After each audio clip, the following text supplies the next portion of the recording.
ប៉ុន្តែបើនិយាយទៅបាច់ដល់ខ្មាស់គេអត់ដល់និយាយមួយខ្មាស់គេហ្មងឲ្យប្រពន្ធស៊ីសៀនឲ្យស្រីនាងស៊ីដល់សុខ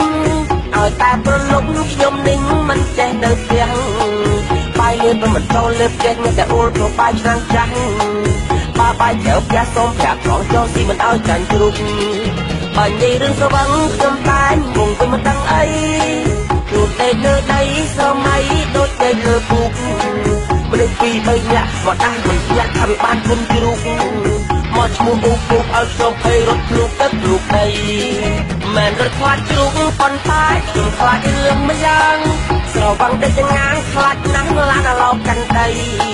ខ្ញុំខាងខាងពេកស្ទុះពងទៅចាស់មុខជ្រូកបីដៃថ្ងៃនេះហេងអីចាស់ជ្រូកដាក់ដៃចូលបងបលីងម៉ែក្មេងឲ្យក្មេងមកតាមសួរខ្ញុំដល់បងម៉ែសួរត្រង់ចប់កូនប្រុសកូនខុសរឿងអីខ្ញុំចូលបានចិត្តខំប្រឹងចំកាត់ស្រែកទៅមកនាលដីកូនមិនខុសអីចាស់ជ្រូកបីដៃព្រោះជ្រូកវាឆ្លើយឥឡូវទុកធំប្រពន្ធមិនឲ្យចូលផ្ទះលើកដៃសំពះម៉ែក្មេងក៏ធ្វើប្រងើយបងបាយប្អូនស្អាយឆ្លត់បាក់វាងថ្ងៃក៏គេកន្តើយអួយចាប់បដោយបងឈប់ខូចហើយណាម៉ែប្រពន្ធហើយអោម្ចាស់ទឹកម្ចាស់ដីលោកបងពីបញ្យល់សពប្រពន្ធខ្ញុំឲ្យប្រពន្ធខ្ញុំមើលមកឃើញមុខប្តីនឹងឃើញប្តីស្លូតប្តីល្អហើយទៅឈប់ខាងប្តីទៅឯនៅនៅបងប្អូនចឹងដែរពីកណាឃើញខ្ញុំនៅផ្ទះឲ្យកុំហៅថប់ឲ្យសោកលោដល់ទូរស័ព្ទមកនឹងមកអេម៉ង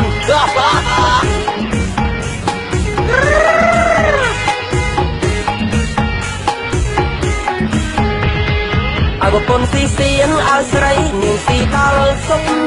ឲ្យតែប្រលប់ខ្ញុំនឹងមិនចេះនៅផ្ទះបាយលឿនមិនចូលលើផ្ទះមានតែអ៊ូលព្រោះបាយឆ្នាំងចាស់បើបាយជ្រៅផ្ទះសូមប្រាប់ផងចូលស៊ីមិនឲ្យចាញ់ជ្រូកបើនិយាយរឿងស្វឹងខ្ញុំតែងងវិញមិនដឹងអីជួបតែលើដីសម័យដូចតែលើពូកមនុស្សពីរបីនាក់មកដាស់មិនញាក់ថាវាបានគុំជ្រូកមកឈ្មោះអ៊ូពូកឲ្យខ្ញុំភ័យរត់ភ្លុកទឹកភ្លុកដីមិនរត់ខ្លាចជ្រូកប៉ុន្តែខ្ញុំខ្លាចរឿងមួយយ៉ាងស្រវឹងតែចងាងខ្លាចណាស់ឡានឡោកាន់ដីខ្ញុំខាងខាងពេកស្ទុះពងទៅចាស់មុខជ្រូកបីដៃថ្ងៃនេះហេងអីចាស់ជ្រូកដាក់ដៃចូលបងបលីងម៉ែក្មេងឲ្យក្មេងមកតាមសួរខ្ញុំដល់បងម៉ែសួរត្រង់ចោលកូនប្រុសកូនខុសរឿងអី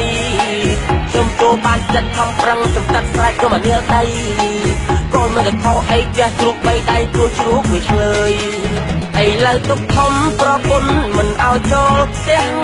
លើកដៃសំពះម៉ែក្មេងក៏ធ្វើប្រងើយ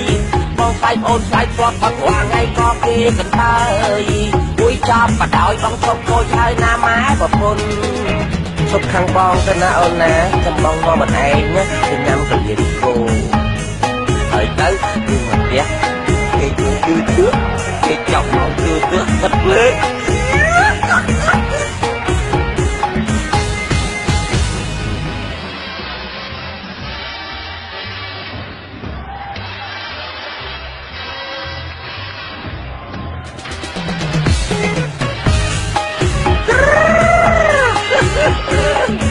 មានរឿងបាក់ក្នុងចិត្តតិចតួចព្រោះមិននិយាយទេវានៅណែនឹងទ្រុងណាក៏ប៉ុន្តែបើនិយាយទៅបាច់ដល់ខ្មាស់គេអត់ដល់និយាយមួយខ្មាស់គេហ្មងឲ្យប្រពន្ធស៊ីសៀនឲ្យស្រីនាងស៊ីដល់សុខឲ្យតែប្រលប់ខ្ញុំនឹងមិនចេះនៅផ្ទះបាយលឿនមិនចូលលើផ្ទះមានតែអ៊ូលព្រោះបាយឆ្នាំងចាស់បើបាយជ្រៅផ្ទះសូមប្រាប់ផងចូលស៊ីមិនឲ្យចាញ់ជ្រូកបើនិយាយរឿងស្វឹងខ្ញុំតែងងងវិញមិនដឹងអីជួបតែលើដីសម័យដូចតែលើពូកព្រឹកពីរបីនាក់មកដាស់មិនញាក់ថាវាបានគុំជ្រូកមកឈ្មោះអ៊ូពូកឲ្យខ្ញុំក៏ប៉ុន្តែបើនិយាយទៅបាច់ដល់ខ្មាស់គេអត់ដល់និយាយមួយខ្មាស់គេហ្មងឲ្យប្រពន្ធស៊ីសៀនឲ្យស្រីនាងស៊ីដល់សុខឲ្យតែប្រលប់ខ្ញុំនឹងមិនចេះនៅផ្ទះបាយលឿនមិនចូលលើផ្ទះមានតែអ៊ូលព្រោះបាយឆ្នាំងចាស់បើបាយជ្រៅផ្ទះសូមប្រាប់ផងចូលស៊ីមិនឲ្យចាញ់ជ្រូកបើនិយាយរឿងស្វឹងខ្ញុំតែងងងទៅមិនដឹងអីជួបតែលើដីសម័យដូចតែលើពូកមនុស្ស យើងពីរបីនាក់មកដាស់មិនញាក់ថាវាបានគុំជ្រូកមកឈ្មោះអូបូកឲ្យខ្ញុំភ័យរត់ភ្លុកទឹកភ្លុកដីមិនរត់ខ្លាចជ្រូកប៉ុន្តែខ្ញុំខ្លាចរឿងម្យ៉ាងស្រវឹងតែចងាងខ្លាចណាស់ឡានឡោកាន់ដីខ្ញុំខាងខាងពេកស្ទុះពន់ទៅចាស់មុខជ្រូកបីដៃថ្ងៃនេះហេតុអីចាស់ជ្រូកដាក់ដៃចូលបងបលឹងម៉ែក្មេងឲ្យក្មេងមកតាមសួរខ្ញុំដល់បងម៉ែសួរត្រង់ចោះកូនប្រុសកូនខុសរឿងអីខ្ញុំចូលបានចិត្តខំប្រឹងចំកាត់ខ្លាចទៅមកនាលដៃកូនមិនទៅខុសអីផ្ទះជ្រូកបីដៃព្រោះជ្រូកវាឆ្លើយឥឡូវទុកធំប្រពន្ធមិនឲ្យចូលផ្ទះលើកដៃសំពះម៉ែក្មេងក៏ធ្វើប្រងើយបងស្អែកអូនស្អែកផ្លត់បាក់រាល់ថ្ងៃក៏គេកន្តើយអួយចាប់បដោយបងឈប់ខូចហើយណាម៉ែប្រពន្ធហើយអោម្ចាស់ទឹកម្ចាស់ដីលោកអោពីបញ្យល់ស្បប្រពន្ធខ្ញុំឲ្យប្រពន្ធខ្ញុំមើលមកឃើញមុខប្តីនឹងឃើញប្តីស្លូតប្តីល្អហើយទៅឈប់ខាងប្តីទៅអីណែបងប្អូនចឹងដែរកណាស់គឺខ្ញុំនៅផ្ទះឲ្យកុំហៅថប់ឲ្យសក់លោកទូរស័ព្ទមកនឹងមកអេម៉ង